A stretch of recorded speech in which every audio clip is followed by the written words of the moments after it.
Hello all of you. So last video में हमने limit का बेसिक कॉन्सेप्ट और कुछ एग्जांपल देखे थे। सो आज हम डेरिवेटिव कॉन्सेप्ट देखते हैं। डेरिवेटिव क्या होता है।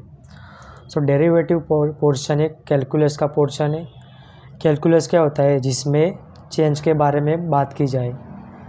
हमारे आसपास कोई चीज़ कितनी चेंज हो रही है, कितनी फास्ट चेंज हो रही है, वो सब इंफो हमें कैलकुलस देता है। अब कैलकुलस के दो फ्लेवर है, एक डेरिवेटिव और एक इंटीग्रल। डेरिवेटिव हमें क्या बताता है कि हमारे आसपास चीज़ें कितनी फास्ट चेंज हो रही है, कितनी जल्दी चेंज हो रही है, वो हमें डेरिवेटिव बताता है। और इंटीग्रल क्या होता है, सो हमारे आसपास चीज़ें कितनी एक्यूमुलेटिंग हो रही है, यानी चीज़ें कितनी इकट्ठी हो रही है, वो हमें इंटीग्रल बताता है। सो चीज़ें कितनी फास्ट चेंज हो रही है, कितनी जल्दी चेंज हो रही है, वो डेरिवेटिव बताता है।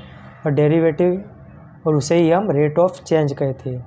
अब रेट ऑफ चेंज के दो प्रकार होते हैं, एक एवरेज रेट ऑफ चेंज और दूसरा इंस्टेंटेनियस रेट ऑफ चेंज। तो देखते हैं एवरेज रेट ऑफ चेंज क्या होता है, रेट ऑफ चेंज क्या होता है, और इंस्टेंटेनियस रेट ऑफ चेंज की हमें ज़रूर क्यों पड़ी। सो किसी की तुलना में कोई वस्तु कितनी चेंज हो रही है, वो हमें रेट ऑफ चेंज बताएगा।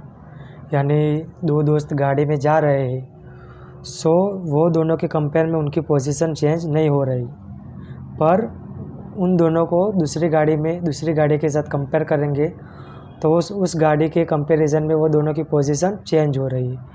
यानी किसी की तुलना में कोई चीज़ कितनी चेंज हो रही है, वो हमें रेट ऑफ चेंज बताएगा। Whenever something is changing and changing with respect to something else, यानी कोई चीज़ कितनी चेंज हो रही है और वो किसी की तुलना में कितनी चेंज हो रही है, वो हमें रेट ऑफ चेंज बताएगा। तो उसे समझने के लिए हमने डिफ़ाइन किया एक रिलेशनशिप। और रिलेशनशिप क्या है, change in one divided by change in two, यानी पहले में कितना चेंज हो रहा है और दूसरे में कितना चेंज हो रहा है, उसका रेशियो हमें रेट ऑफ चेंज देगा। और वही rate of change average rate of change होता है। अब एवरेज रेट ऑफ चेंज की एप्लीकेशन क्या होती है, तो हम एक एग्जाम्पल थ्रू समझते हैं। सो मान लेते हैं कि हमें एक प्लेस पर ट्रैवल करना है और वो प्लेस हमारे घर से 200 किलोमीटर की दूरी पर है। और सपोज़ करते हैं कि उस प्लेस पर पहुंचने के लिए हम 10 घंटे का टाइम लेते हैं। सो 10 घंटे का टाइम लेते हैं 200 किलोमीटर की दूरी के लिए। सो हमें एवरेज रेट ऑफ चेंज क्या मिलेगा, यानी स्पीड क्या मिलेगी। तो स्पीड की फार्मूला क्या होगी, change in one divided by change in two, यानी स्पीड की फार्मूला होगी change in distance divided by change in time. तो यहाँ पे डिस्टेंस कितना चेंज हो रहा है, तो यहाँ पे हमें दो पॉइंट मिलते हैं, एक ये पॉइंट और ये दूसरा पॉइंट। तो चेंज इन डिस्टेंस, तो डिस्टेंस कितना चेंज हो रहा है, तो 200 माइनस 0 आएगा। पहले 200 किलोमीटर और पहले पॉइंट पे कितना डिस्टेंस है, 0। फिर change in time divided by change in time, तो टाइम कितना चेंज हो रहा है, तो टाइम हम 10 घंटे का टाइम लेते हैं, तो यहाँ पे कितना आएगा 10 माइनस 0, यानी 10 घंटे का हम टाइम लेते हैं। सो कितना मिलेगा हमें 100 डिवाइडेड बाई 10, यानी 20 किलोमीटर पर आवर, यानी 20 किलोमीटर पर आवर की स्पीड पे हम ट्रैवल कर रहे हैं। सो ये हुआ application of average rate of change. अब इंस्टेंटेनियस रेट ऑफ चेंज यानी डेरिवेटिव क्या होता है और उसकी ज़रूरत हमें क्यों पड़ी, वो भी हम आगे समझते हैं। अब इमेजिन करते हैं कि एक आदमी ट्रैवल कर रहा है और सडनली उसका एक्सीडेंट हो जाता है। तो अगर मैं ये पूछूं कि किस पर डिपेंड करेगा कि उस आदमी को चोट ज़्यादा लगेगी या कम लगेगी, तो वो किस पर डिपेंड करेगा, तो ऑब्वियसली आप यही कहोगे कि जिस पर्टिकुलर टाइम में, जिस क्षण में, जिस पल में, जिस इंस्टेंट टाइम में उसका एक्सीडेंट हुआ, तब उसकी स्पीड कितनी थी, और तब उसकी स्पीड जितनी होगी उस पर डिपेंड करेगा कि उसको कम चोट लगी या ज़्यादा। तो हम यहाँ पे हम speed average rate of change निकालने जाए स्पीड, तो क्या मिलेगा, change in distance by change in time. तो यहाँ पे तो चेंज इन डिस्टेंस क्या होगा, यहाँ पे डिस्टेंस फाइंड करने के लिए हमें तो 2 पॉइंट चाहिए, लेकिन यहाँ पे तो एक ही पॉइंट है। सो चेंज इन डिस्टेंस क्या होगा, 0, और चेंज इन टाइम क्या है,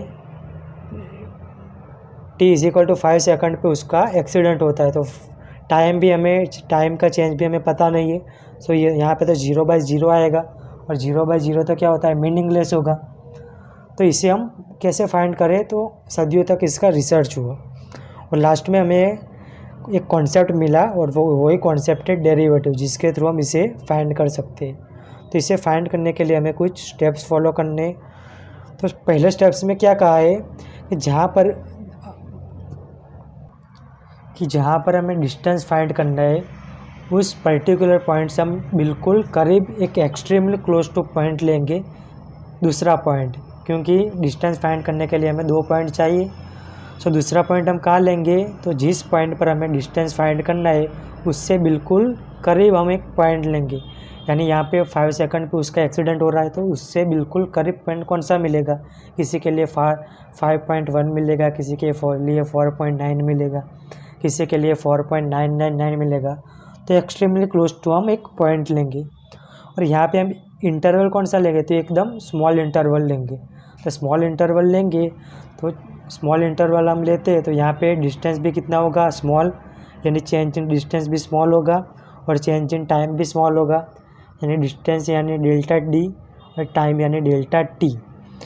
तीसरा स्टेप क्या है, हमें इंटरवल स्मॉल ही लेना है और इंटरवल हम मान लेते हैं 0 के बिल्कुल करीब है पर नॉट इक्वल टू 0, यानी 0 के एक्सट्रीमली करीब है बट वो 0 नहीं है।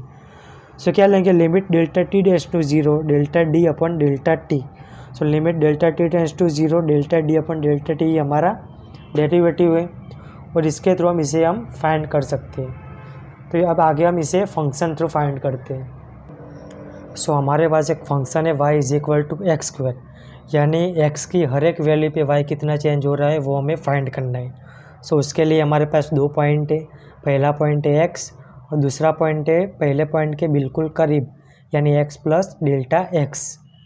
तो x की तुलना में y कितना चेंज हो रहा है वो हमें फाइंड करना है, यानी delta y upon delta x हमें फाइंड करना है। So delta y upon delta x यानी delta y upon delta x is equal to x plus delta x का whole square minus x square upon delta x.